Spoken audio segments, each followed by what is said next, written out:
Ferreterías y tiendas Sur. Transcomer, puesto de bolsa de comercio, presenta a las 5 con Alberto Padilla.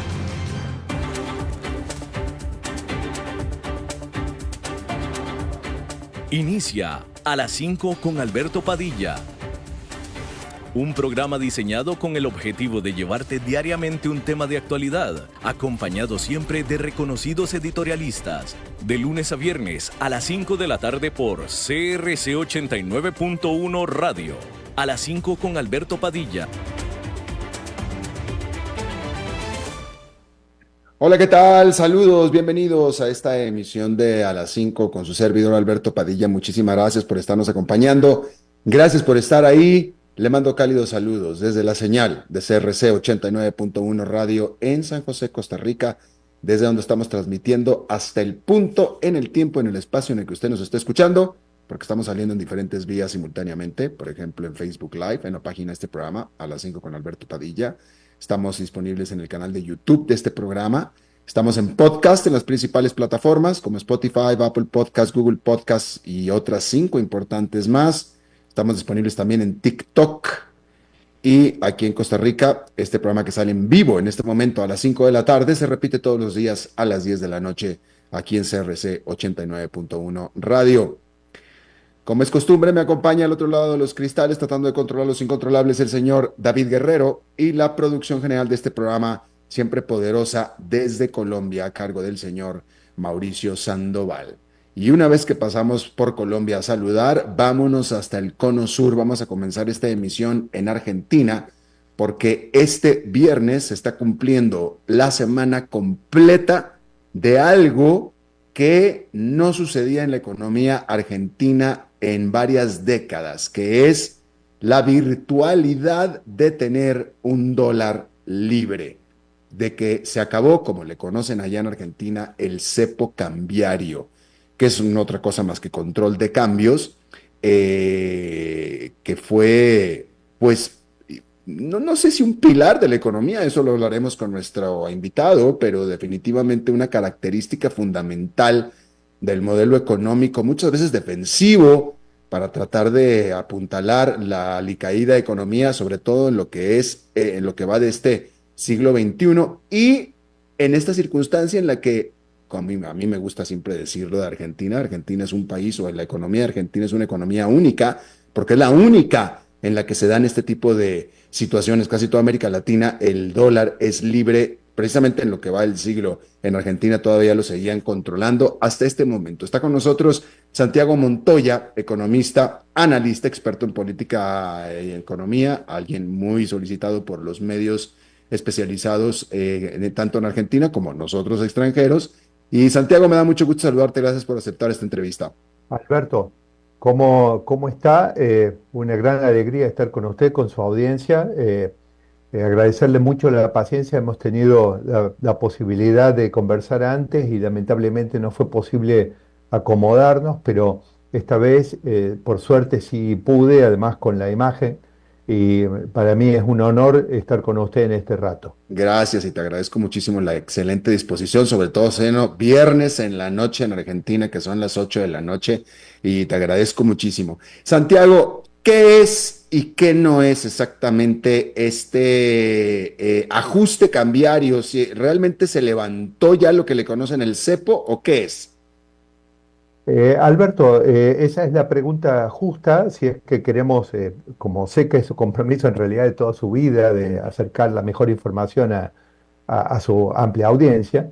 Y en mi caso, para responder eso de manera frontal y directa, como a mí me gusta, necesito dejar claro mismo por mi trayectoria. Yo empecé, como soy discípulo de Domingo Cavallo, fue el ministro de Economía del presidente Menem, alineado en aquel momento con la agenda del consenso de Washington, Sí. que matamos la inflación durante una década en Argentina, inflación cero. Fue la única vez en 100 años que la Argentina tuvo inflación cero, y estoy absolutamente defensor de las ideas que en Estados Unidos lleva adelante el presidente Trump y que en Argentina hoy está impulsando el presidente Milei, de quien soy además amigo personal. Ahora, dicho esto, y aclarando que el rumbo general de la estrategia económica del presidente Milei, es decir, poner el Estado en su lugar, buscar los equilibrios básicos macroeconómicos y hacerse cargo del desastre económico que ha sido la Argentina, con excepción de esa década que mencioné, que fue del año 91 al 2001. En los últimos 80 años ha sido una catástrofe la economía argentina, una catástrofe recurrente, cayendo siempre de nuevo en el mismo problema. Bueno, Milei hace lo que puede para tratar de salir adelante. Dicho esta presentación, ahora voy a decirle que hay un enorme componente de marketing en todas estas cosas que se han anunciado. Digamos, empecemos por plantear, y las pruebas están a la vista, porque recién después que el Banco Central de la República Argentina, el jueves de la semana anterior, anunció el nuevo régimen cambiario, recién esa noche el Fondo Monetario anunció que efectivamente iba a dar el programa con las características que los iba a dar, porque hasta el momento solo había dicho una generalidad que podría haber sido un no programa en realidad, porque Argentina le debe tanto al Fondo Monetario. Recordemos que Argentina es el mayor deudor de todo el planeta del Fondo Monetario, es decir, el que viene detrás de Argentina como deudor del Fondo Monetario debe menos de un tercio que Argentina. Entonces Argentina tiene tantos pagos que realizarle al fondo en los tiempos que vienen, en los próximos 4 años, que el programa del fondo pudo haber sido solamente una compensación contable de esos vencimientos, en cuyo caso quiero decir que por más que el fondo había dicho que iban a dar un programa, si no hubieran mostrado el contenido de anticiparle fondos líquidos al gobierno del presidente Milei, no hubiera podido controlar la crisis que se venía de manera inminente. La situación al momento ese era una situación desesperante, Alberto. ¿Estamos hablando de hace una semana? De hace una semana, Argentina estaba perdiendo entre 200 y 400 millones de dólares por día, con un nivel de reservas negativas del orden de los 8.000 millones y con disponibilidad líquida para menos de 7 u 8 días hábiles de funcionamiento. Santiago, ¿me estás describiendo tú una corrida de dólares? ¿Había una corrida de dólares en Argentina? Exactamente, había una corrida. ¿Por qué?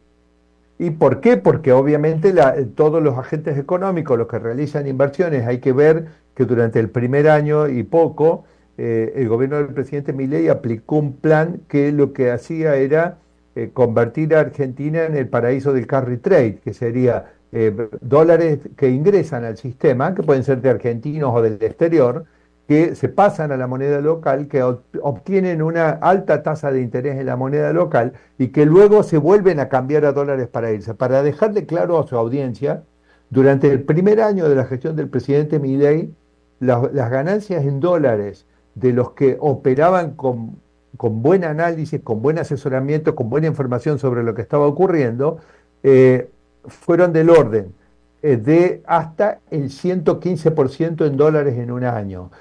Son muchos los operadores del mercado que han tenido ganancias en dólares en ese año del 45%, hasta algunos que han sido del 115%. Usted se imagina, Alberto, algo que sabemos todos, que no hay ninguna economía del mundo que pueda resistir pagar esos rendimientos, ¿no? Santiago, a ver, para que nos quede claro aquí a lo que nos estás diciendo, tú lo que nos estás diciendo, porque nosotros lo que leímos, los titulares que leímos acá a este lado del continente, es que Argentina, precisamente por medio de un acuerdo con el Fondo Monetario Internacional, lo que yo entendí, para garantizar la provisión de dólares, terminaba con el control de cambios y ahora sí el dólar era libre, garantizado por esta línea de crédito, estos fondos del Fondo Monetario Internacional. Eso es lo que nosotros leímos acá. ¿Tú estás diciendo que no fue así?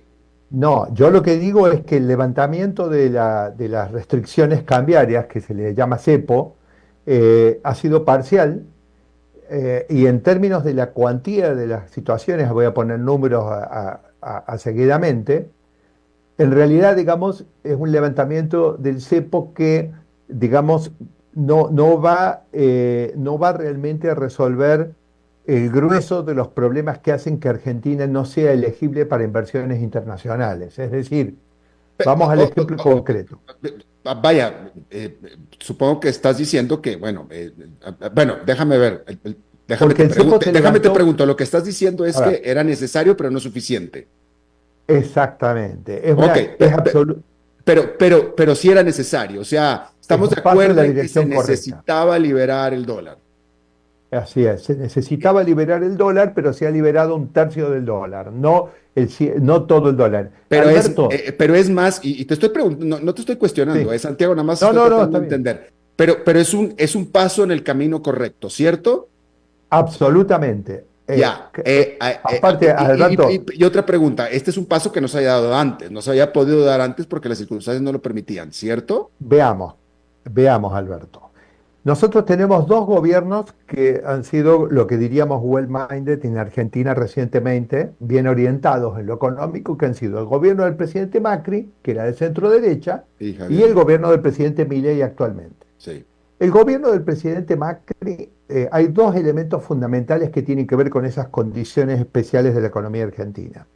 Uno es el régimen cambiario, que es de lo que estamos discutiendo ahora, el cepo o no cepo, y la otra es la cuestión fiscal, que se ha simbolizado internacionalmente en la famosa motosierra o en la tarea del señor Musk en Estados Unidos con el área DOGE, es decir, vamos a achicar el Estado. Eso sería entonces el tema cambiario y el tema del ajuste fiscal. Si yo le voy a hablar a usted, Alberto, y a su audiencia, de qué pasó en Argentina con el gobierno del presidente Macri, por qué fue malogrado y por qué volvió el kirchnerismo, que sería la centroizquierda, la izquierda en Argentina, con Alberto Fernández, que fue una catástrofe. ¿Por Porque qué volvió? le tembló la mano, no, no lo hizo, no, no lo pudo hacer. En realidad, Macri fue valiente en diciembre de 2000, diciembre de 2015, cuando él gana el gobierno. Él libera a Macri el primer día de su mandato, que fue el 10 de diciembre del 2015, libera completamente el dólar. Pero en serio, Alberto, en serio. Ahí ¿Qué quiere sí. decir en serio? En serio significa que tenemos en una economía que operan las personas físicas y las personas jurídicas que son las empresas. Alberto, usted es economista. ¿Cuáles son las magnitudes de operaciones más importantes en una economía? ¿Las que hacen las personas físicas individuales o las que hacen las personas jurídicas que son las empresas? Por supuesto, son las empresas las que mueven el grueso de los fondos. Bueno, Ujú. el presidente Macri, el 10 de diciembre de 2015, a las pocas horas de haber firmado su recepción de la oficina de la Casa Rosada, liberó completamente el régimen cambiario tanto para empresas como para personas físicas.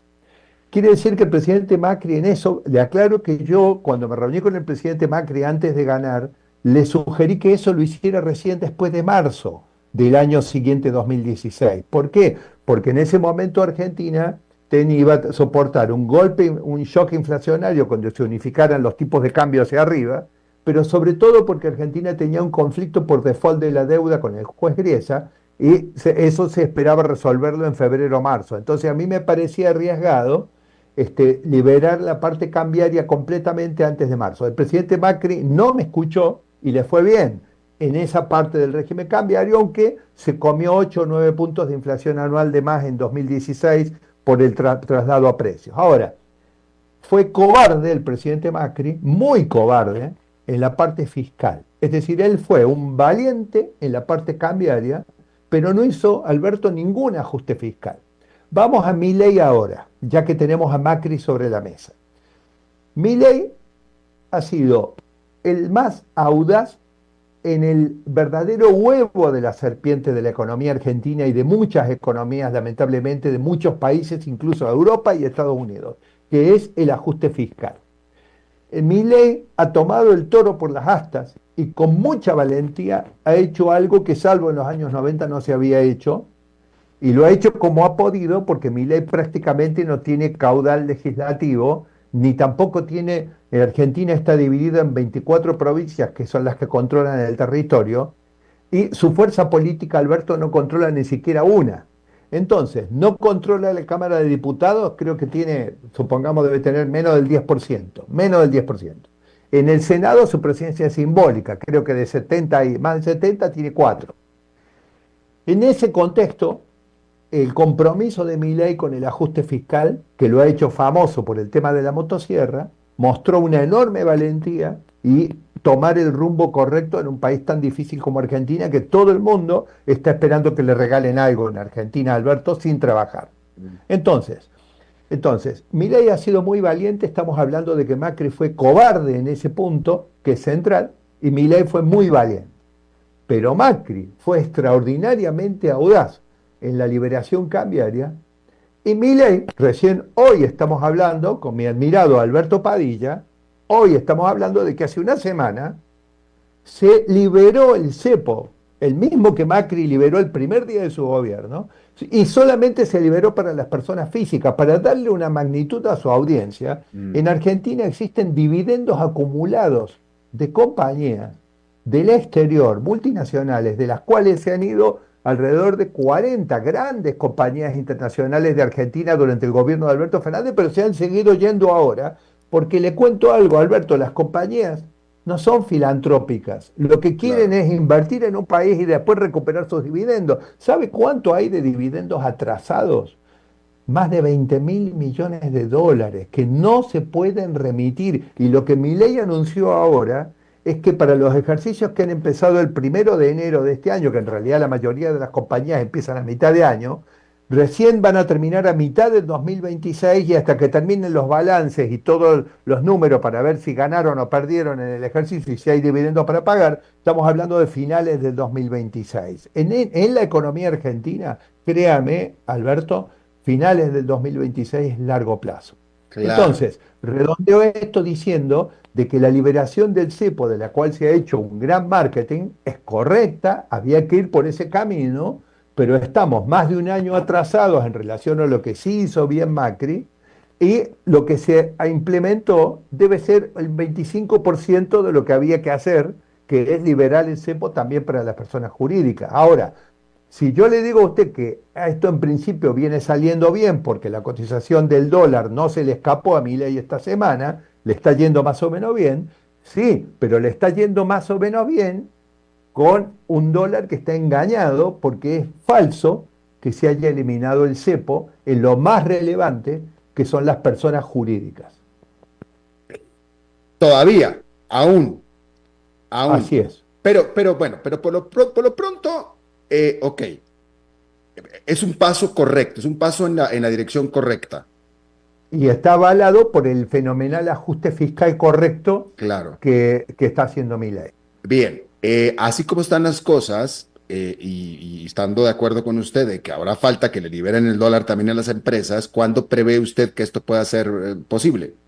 Bueno, ellos lo que se ha anunciado concretamente ahora para poder hacer marketing es que todos los dividendos que se generen en los ejercicios empresarios contables, usted sabe, son anuales. En Argentina, creo que en todos los países son anuales.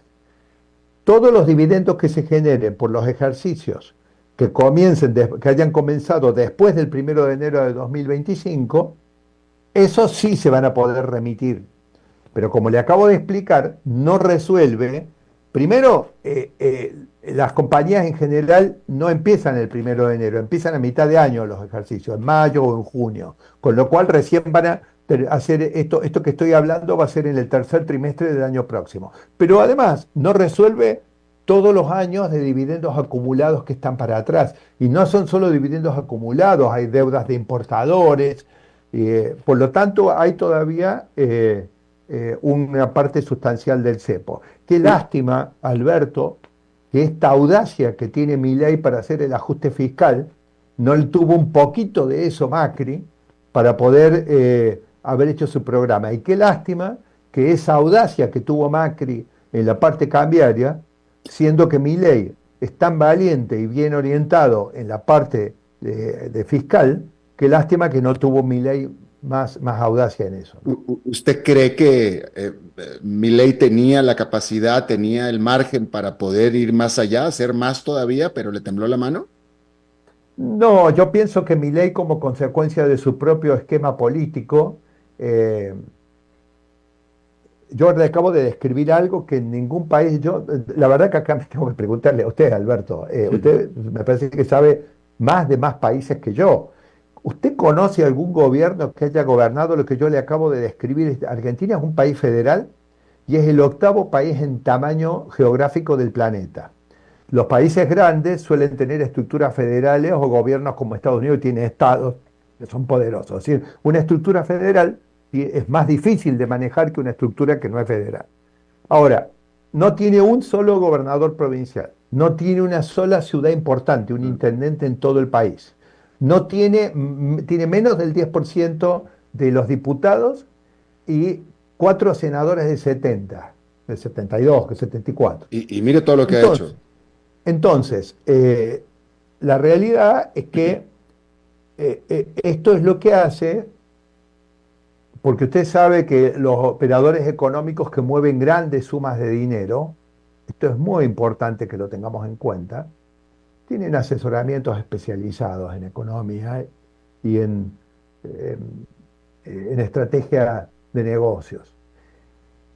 Esos asesores económicos obviamente están como todo el tiempo probándolo a Milei, porque obviamente saben, bueno, muy bien, Milei ha hecho el ajuste fiscal, pero ¿sabe de quién depende el ajuste fiscal que ha hecho Milei, Alberto? Del propio Javier Milei, porque él, que es el presidente de la nación, es el que no permite que nadie se le ocurra gastar más de lo que ingresa. Entonces el ajuste fiscal no es institucional, reside en el presidente. Pero en Argentina cambia el presidente cada 4 años. Entonces, creo que es muy bueno lo del ajuste fiscal, pero las propias limitaciones políticas del esquema de Milei hacia dentro de Argentina le generan dificultades para generar cambios estructurales, porque una cosa es hacer el ajuste fiscal y otra cosa es arraigarlo estructuralmente. De acuerdo, pero entonces la pregunta, le vuelvo a hacer la pregunta que le hice anteriormente. Milei ha hecho lo que ha podido, no ha sido todavía, Milei todavía no le ha, y esta es pregunta, Milei todavía no le ha temblado la mano, no se ha quedado corto con algo que pudo haber hecho. No, y no le va a temblar tampoco, porque Milei es una máquina de ir al frente. Sí, definitivo. Cuénteme, Santiago, qué cambia con este ajuste que hubo para el dólar, para las personas, para el ciudadano argentino. Vamos a bajarlo a la acera, vamos a irnos a la Avenida Florida ahí con los arbolitos. Sí. ¿Qué cambia para el argentino? Hay un alivio. A ver, lo que hay es un alivio. Mire, acá hay la palabra que uno a veces intenta eludir cuando habla del tema económico, pero la palabra incertidumbre, Alberto, usted lo sabe muy bien. Acá lo que se ha hecho es se ha desinflado el globo de la incertidumbre que había hasta el jueves de la semana anterior, cuando el Fondo Monetario efectivamente confirmó el programa y, por supuesto, el espaldarazo de la visita del secretario Bessent, sí, diciendo yo no voy a traer fondos del Tesoro de los Estados Unidos para Argentina, pero acá estoy para dar el apoyo político. Eso es muy importante.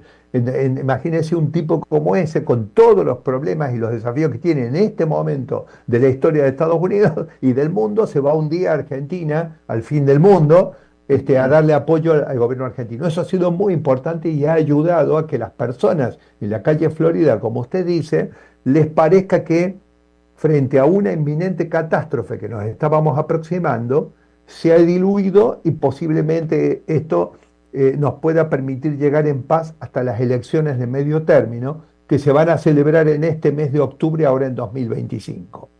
Pero yo quiero transmitirle con claridad a la audiencia algo que son órdenes de magnitudes. Estimado Alberto y a la distinguida audiencia suya de todos los países, les advierto que la economía argentina, cuando se desmadra, no sé si es una palabra que ustedes usan, bueno, es una palabra que significa cuando se descalabra o cuando se desacomoda, no hay nada que alcance, es un agujero negro. Y permítame que le dé... O sea, no hay fondo. No hay fondo. Mire, ¿sabe cuánto le puso el presidente Trump sobre la mesa al presidente Macri para evitar la corrida cambiaria que enfrentó en 2018? Estimado Alberto, distinguida audiencia, 57.000 millones de dólares, como decimos en el sur, crocantes, es decir, no contables, sino reales, frescos, que llegaban en contenedores a Buenos Aires. Esa es la cantidad que dio el Fondo Monetario Internacional, ¿no? Claro, bueno, sí, con fondos del Tesoro americano, por supuesto, que es el que fondea el fondo, pero no Mm, importa de dónde eran los fondos, lo importante es que cuando a Macri se le desacomodó la economía, el presidente Trump mandó 57 mil millones de dólares sobre la mesa, puso, y llegaban los contenedores de dólares frescos, empaquetados, recién impresos, desde la Reserva Federal a Buenos Aires. ¿Y sabe lo que pasó? Lo que pasó fue que el gobierno de Macri no pudo cortar la hemorragia de salida de divisas, de fuga de divisas, ujú. y el gobierno del presidente Macri perdió la elección esa y regresó el gobierno kirchnerista cuando realmente el kirchnerismo ya había fracasado absolutamente como modelo de gobierno después de 3 mandatos, uno de Néstor y 2 de Cristina. Y puso ni siquiera a Néstor o a Cristina, que de última vamos a decir, puso a Alberto Fernández, que era una versión degradada de los propios líderes kirchneristas. Fíjese, hemos tenido uno de los peores gobiernos de la historia. Entonces, ¿qué quiero dejar en limpio para su audiencia? Decirles. Muchas personas están impresionadas porque ahora el gobierno argentino ha recompuesto con el ingreso de 13.500 millones de dólares su situación. Pero yo les estoy diciendo que no en el siglo pasado, sino apenas en el gobierno anterior, con un esquema parecido, Argentina se tragó 57 mil millones y ni aún así pudo cortar la hemorragia. Entonces, por eso es que mi ley hoy no permite abrir completamente el cepo, porque tiene miedo Mm. que le pase algo parecido y créame que ni siquiera Donald Trump y la Reserva Federal de Estados Unidos pueden cortar esa hemorragia. Pero de alguna manera hay más confianza. Milei goza de más confianza de los actores económicos que lo que tenía incluso el propio Macri y ya ni digamos de Fernández y los Kirchner. No, Fernández y los Kirchner nunca tuvieron confianza, pero no lo veo así con respecto al tema de Macri, Mm, y esto míralo por el ingreso de fondos privados para aprovechar el esquema económico que ofrecía Macri en 2016 y 2017. Justamente la cuantía del ingreso de fondos privados yo solamente le voy a decir un dato. El presidente Macri, al contrario, cuando el presidente Macri saca un blanqueo, ¿qué es un blanqueo en Argentina? Exteriorización de capitales que no tenían declarados. Los argentinos masivamente fueron a blanquear y dijeron, yo confío en Macri, yo confío en este rumbo nuevo después del kirchnerismo, y blanquearon, o sea, exteriorizaron más de 100 mil millones de dólares que no estaban declarados, que eran productos de la mm. evasión impositiva durante años y otras cosas, inversiones en el exterior, y voluntariamente, Alberto, exteriorizaron y le pagaron impuestos al fisco argentino por más de 100 mil millones de dólares que el fisco argentino no había visto. Fíjese, eso es varias veces menor lo que ha logrado Milei ahora. Ha hecho un régimen similar al de Macri Ya, sí, y ha logrado solamente una pequeña porción de lo que logró Macri. Yo creo que pongámonos en el mismo momento de las cosas. En el primer año de gobierno Macri hacía que cualquiera confiara en traer su dinero. En el primer año de gobierno de Milei apenas ha convencido a un tercio o a un cuarto de esos a que trajeran o blanquearan el dinero. Cuidado, como yo le he dicho al propio Milei, Javier, vos tenés que, lamentablemente te toca no solamente hacerte cargo de los años de descalabro de la economía argentina, no solamente te toca hacerte cargo de los desastres del gobierno de Alberto Fernández, sino también te toca hacerte cargo de la debacle del gobierno de Macri, porque ya. inicialmente los que votan a Milei son más o menos los mismos que votaron a Macri antes y que dicen, sí, bueno, pero si vuelve a fracasar, entonces todo eso para Milei se le hace muy cuesta arriba, ¿no? Claro, por supuesto. De manera así, muy rápida, para los extranjeros que aspiramos poder visitar Buenos Aires pronto, ¿es barato para el extranjero visitar Argentina o no? Alberto, pero usted ve las cifras internacionales, ¿no? No es barato, y ese es un desafío que tiene esta nueva etapa que ha empezado la gestión económica argentina, porque el Fondo Monetario, que vamos a decir además que este régimen lo impuso el Fondo Monetario, Fíjese que hay yo le hago llegar con gusto a su producción, en los prior actions que trascendieron los días previos a la visita de Bessent, quedó claro que era el Fondo Monetario el que estaba exigiendo como prior action que se hiciera este régimen como condición para poder dar el desembolso. Pero digo, esto es importante porque hay que saber que es un plan del Fondo Monetario más que de Milei. Porque Milei lo que quería no era aplicar una cosa de esta, él quería seguir con el dólar más atrasado. ¿Y ahora qué ha hecho? Y el Fondo Monetario quería que se aplicara una flexibilidad cambiaria, porque el Fondo Monetario dice, no puede ser que Argentina no acumule reservas. Alberto, los países tienen, en Latinoamérica, reservas equivalentes a un 20-25% del tamaño de su economía. Todos los países. Bueno, Argentina debería tener, con esa lógica, 150.000 millones de reservas y tiene 4.000. Claro, Entonces, claro. él exige el Fondo Monetario a Milei, acumular reservas. Pero ¿qué está haciendo Milei esta primera semana? Está volviendo a reproducir el esquema del carry trade y el dólar está quedando del medio para abajo de la banda, con lo cual podemos volver a un esquema de atraso cambiario que se siga acumulando. Esto va a ser bueno para la estabilidad financiera, pero la economía real, Alberto, también tiene equilibrios que tienen que funcionar en base a eso. Por ejemplo, los exportadores argentinos. Los exportadores argentinos, ¿sabe usted que Argentina es un país tan insólito que tiene derechos de exportación? O sea, usted produce, trae lo que Argentina no produce, que son dólares, porque usted es un exportador, y le cobran un impuesto, se llama derechos de exportación o retenciones, por supuesto, sí, cuando usted exporta. Bueno, entonces, las retenciones vuelven a estar en vigencia ahora dentro de unos días, dentro de unas semanas, y se va a atrasar más el dólar y la economía real va a empezar a crujir, puede haber problemas ahí en ese lugar. Pero, mientras tanto, la estabilidad de los precios seguramente se va a mantener hasta las elecciones. Usted me pregunta si Argentina va a ser un país barato para venir. No, mire, barato no, pero igual vengan, porque estoy seguro que la van a pasar bien. Eso siempre, eso siempre. Don Santiago Montoya, analista económico desde Buenos Aires, le agradezco muchísimo y seguramente vamos a estar hablando más también pronto. Espero Y esperemos sí, que con Alberto, buenas noticias. sí. Gracias, Santiago. Gracias a usted, buenas noches, saludos a toda la audiencia. Gracias. Igualmente para usted. Vamos a hacer una pausa y regresamos con más.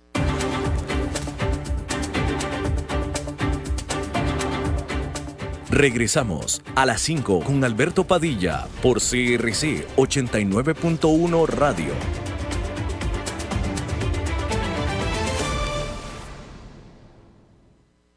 Ok, ya te has reído con nosotros, has aprendido con nosotros y nos hemos conocido más. Pero es hora de ponernos serios. El mejor momento para invertir fue hace 10 años y el segundo mejor momento para hacerlo es hoy. Entra a transcomer.com, convertite en un inversionista y transforma tu destino.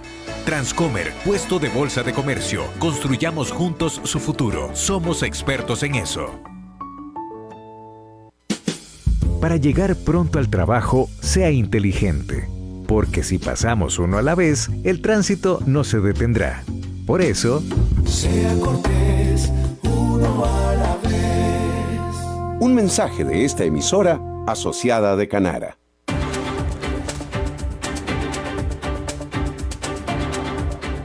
Regresamos a las 5 con Alberto Padilla por CRC 89.1 Radio. Bien, gracias por continuar con nosotros. Déjeme informarles sobre las noticias de este día, que el enviado a Rusia, el enviado oficial a Rusia de Estados Unidos, Steve Witkoff, se reunió con el presidente ruso Vladimir Putin en Moscú como parte de un renovado esfuerzo de Estados Unidos para terminar con la guerra entre Rusia y Ucrania. Se trata de la cuarta ocasión que Witkoff, que es el enviado de Donald Trump, se reúne con Vladimir Putin. Decir que Donald Trump calificó a los próximos días como muy importantes para los esfuerzos de paz. Hay que decir y recordar que los líderes ucranianos y europeos se oponen tajantemente como era de esperar, se oponen tajantemente a algunos elementos del plan de Estados Unidos, los cuales, estos elementos, y alegan los líderes europeos y ucranianos que legitimizan o legitimizarían las invasiones territoriales de Rusia. Mire,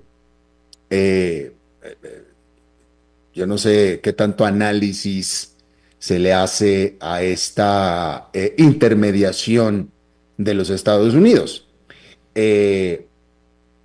Vaya, si hay algo que se le reconoce y se le debiera de reconocer, porque somos personas lindas y somos personas educadas y que somos agradecidas, es la buena intención de Donald Trump de decir yo ayudo a que haya paz. Esa parte está linda y está bien. Y uno pudiera argumentar que Donald Trump en ese sentido está haciendo más que Joe Biden. Porque Joe Biden lo que hacía era enviar armas.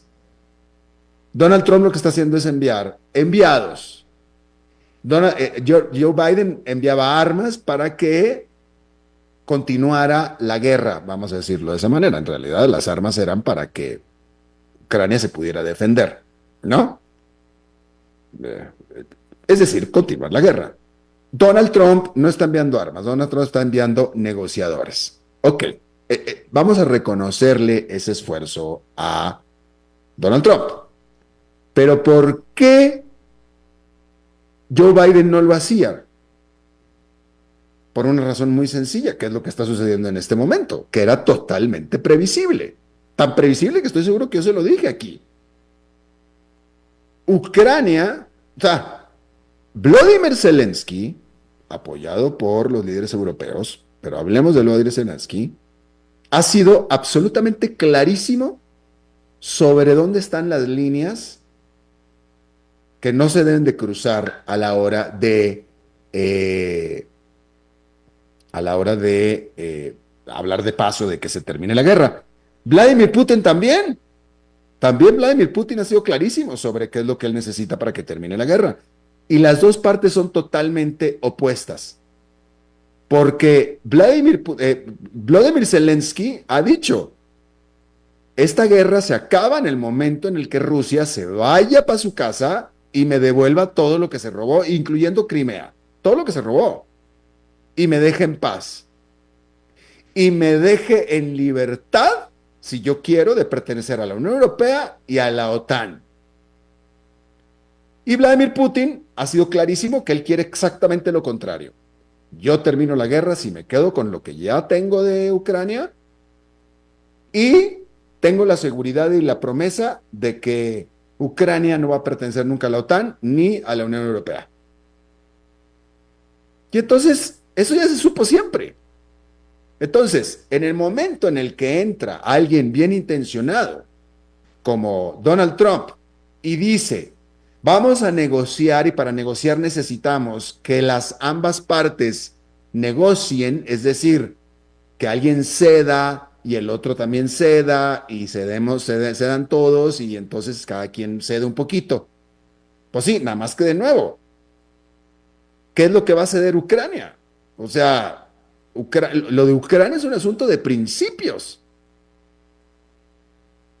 O sea, ¿por qué voy yo a ceder y a claudicar en mi derecho sagrado, soberano, de pertenecer a la OTAN si eso es lo que el pueblo quiere? O de unirnos a la Unión Europea si eso es lo que el pueblo quiere. O que te dé tierra que me acabas de robar con invasión armada. O sea, es que es imposible, es un asunto de principios, lo de Ucrania, es un asunto de principios, no se puede. Entonces, las dificultades que Donald Trump está enfrentando en este momento eran totalmente previsibles. Por eso Joe Biden ni se molestaba. Joe Biden nada más mandaba las armas. Porque Joe Biden lo decía, bueno, o sea, Joe Biden decía, si Ucrania quiere darle Crimea y todo lo que Rusia se lo quitó, adelante, que Ucrania se decida. Pero si Ucrania quiere seguir peleando por lo que le robaron, nosotros lo apoyamos. Nosotros apoyamos lo que diga Ucrania. que es lo que dicen los europeos también.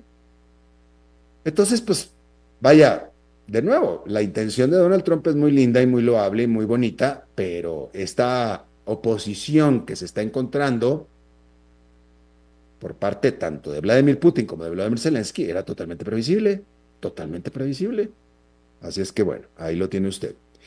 Decirle que en otro asunto que es totalmente impresionante interno en los Estados Unidos, es que el director del Buró Federal de Investigaciones, el FBI, Kash Patel, había escrito en redes sociales que su agencia había arrestado a una juez de condado en el estado de Wisconsin. Después eliminó esto que escribió el director del FBI. Sin embargo, oficiales de esa oficina federal confirmaron que esta juez de nombre Hannah Duggan estaba efectivamente arrestada. Y se le acusó y se le arrestó, acusada de obstruir el trabajo de oficiales de inmigración que estaban intentando arrestar a un inmigrante indocumentado que estaba en la corte de esta juez por un caso separado. Mire, discúlpeme. Lo que está haciendo, primero que nada, estamos hablando de que arrestaron a una juez, que eso es algo muy inaudito y supuestamente, presuntamente, arrestada por impedir el trabajo de agentes de inmigración. Mire, con toda seguridad, esta acción por parte de los agentes de seguridad, este arresto por parte del FBI, con toda seguridad es ilegal. Con toda seguridad es ilegal. Pero lo que Donald Trump está haciendo, literalmente, lo que Donald Trump está haciendo es una política de pedir perdón y no pedir permiso. E incluso yo lo diría un poquito más allá. Lo que están haciendo es literalmente el Blitzkrieg, que era la táctica de guerra de los nazis cuando invadían el resto de Europa. ¿Sí? Es decir, iban con todo, en un ataque sorpresa, con todo, avasallando, amedrentando, no dando lugar a respuesta, no nada, y después vemos qué pasa. Pero por lo pronto yo entro con todo y me quedo con todo lo que tengo a mi paso. Y eso es lo que está haciendo Donald Trump en todo este asunto de la inmigración. O sea, cometo todo tipo de ilegalidades, arresto gente, me la llevo, ya está empezando a arrestar jueces y después vemos cómo nos arreglamos. Pero por lo pronto envío el mensaje y estoy amedrentando a otros jueces también. Y eso es lo que está haciendo. Porque, por cierto, obviamente, si hay alguien en Estados Unidos en este momento que tiene el poder de poder influir, por no decir impedir, cualquier cosa que está haciendo Donald Trump, son precisamente los jueces. Así es que no es ninguna casualidad que hayan arrestado precisamente a un juez.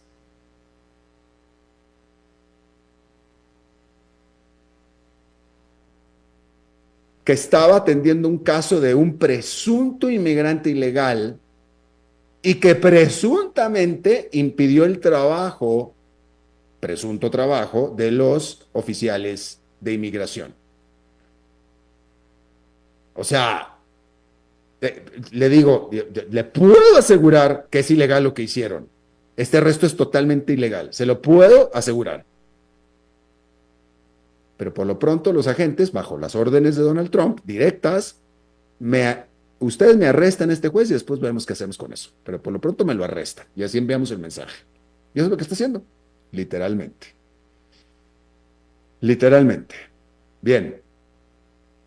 Decir que China dijo que algunas de las importaciones de Estados Unidos quedarán exentas de los aranceles de 125% y le pidió a los negocios, a las empresas chinas, que entreguen listas de lo que consideran son bienes esenciales de Estados Unidos. Más temprano en la jornada, el presidente Trump insistió en que ambos países están activamente negociando comercialmente, a pesar de las negativas de China y las aclaraciones de China de que estas negociaciones no se están dando. Decir que oficiales chinos han demandado que Estados Unidos cancele las medidas unilaterales con respecto a los aranceles antes de comenzar cualquier negociación comercial. El gobierno de Donald Trump revirtió la cancelación de alrededor de 1.500 visas de estudiantes, porque citando a una ley inmigratoria de hace décadas, el gobierno había intentado deportar a estudiantes extranjeros en Estados Unidos por faltas, por delitos menores legales, como por ejemplo exceso de velocidad a la hora de conducir. Algunos incluso fueron, como usted sabe, señalados por presuntamente haber participado en manifestaciones universitarias en pro de Palestina. Por supuesto que se habían metido decenas de demandas legales como respuesta a estas acciones. El gobierno y las autoridades de inmigración están desarrollando un marco para una nueva política a este respecto. Irán dijo que expandirá su cooperación con Rusia en temas de agricultura, financiera y energía, y firmaron un acuerdo por $4,000 millones con empresas rusas para desarrollar campos petroleros. Ambos países también acordaron la creación de un centro regional de gas en Irán, que potencialmente involucraría también a Qatar y a Turkmenistán. Como usted sabe, tanto Irán como Rusia enfrentan sanciones de Occidente y por tanto tienen mucha motivación de tratar de trabajar conjuntamente. La India ha estado aumentando su respuesta a el ataque que sucedió en la región de Kashmir, que mató a 26 personas, este ataque terrorista esta semana. El ejército de la India comenzó a hacer búsquedas casa a casa y desplegó soldados en toda la región. El jefe del ejército de la India visitó a la principal ciudad de Kashmir, que es Srinagar, y más temprano soldados de la India y de Pakistán intercambiaron fuego a través de la frontera conjunta en Kashmir. No se reportaron que hubo heridos ni muertos ante esto. Ahí lo tiene usted. Bueno, siendo viernes, vamos a terminar no nada más esta emisión, pero también la semana, cambiando de tono, cambiando de tema, y así ya los mandamos al fin de semana, pues con una propuesta positiva, porque vamos a hablar de bienestar alternativo por parte de Mafa Moya. Mafa.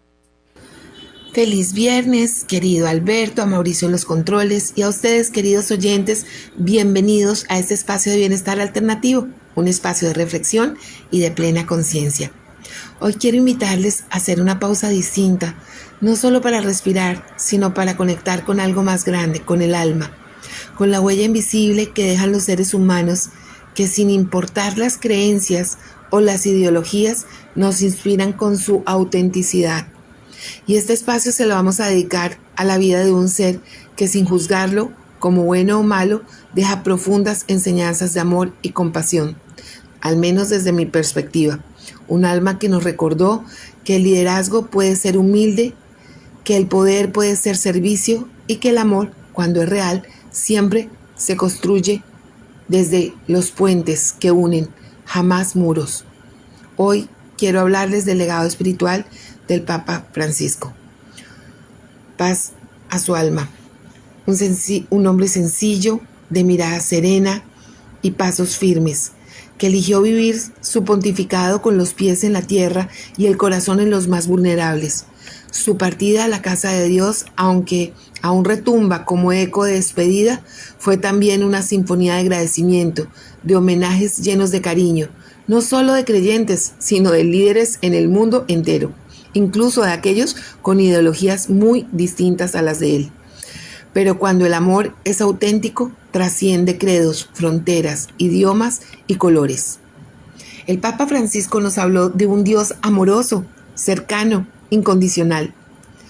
Un Dios que no se vende ni se compra, porque como él decía, el amor de Dios es gratuito, no se compra ni se vende.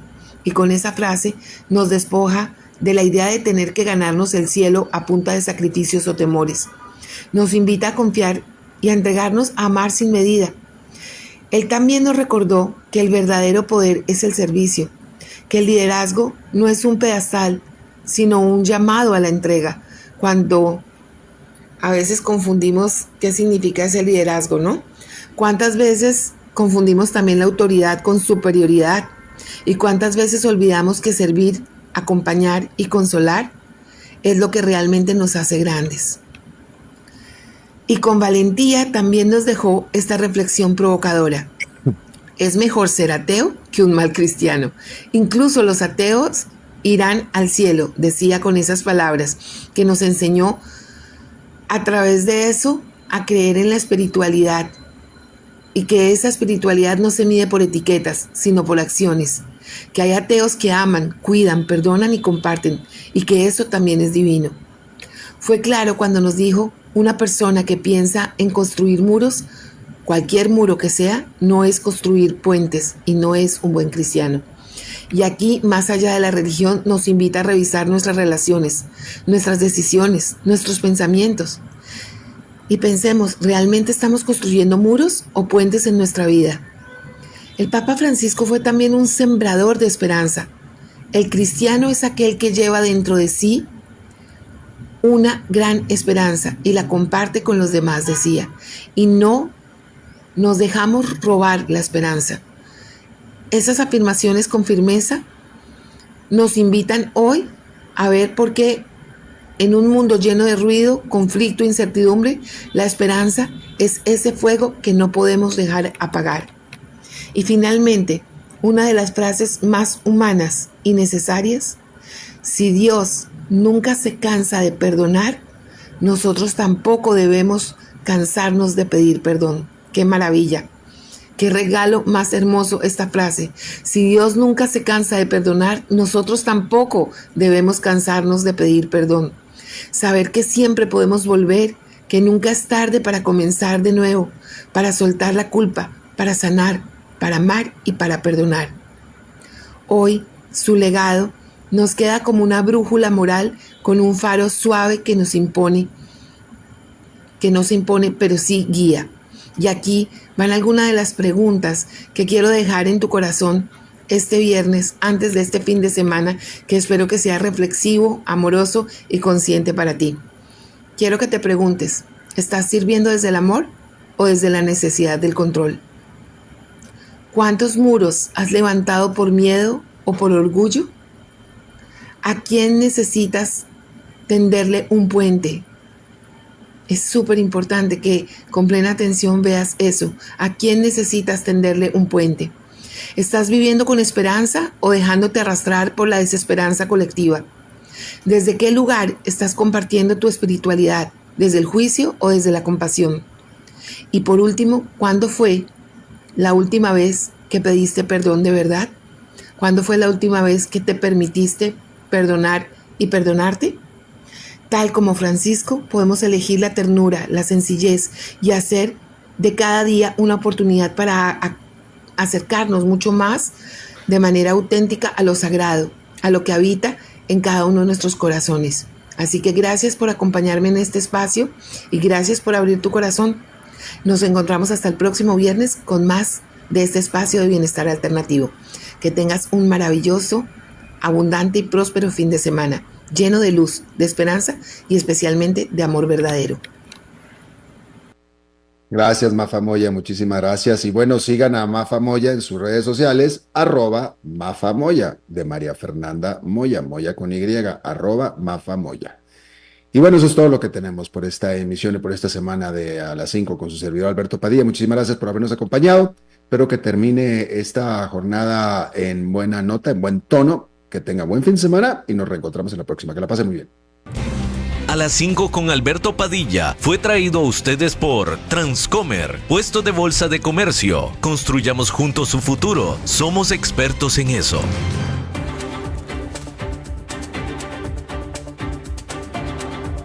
Concluye A las 5 con Alberto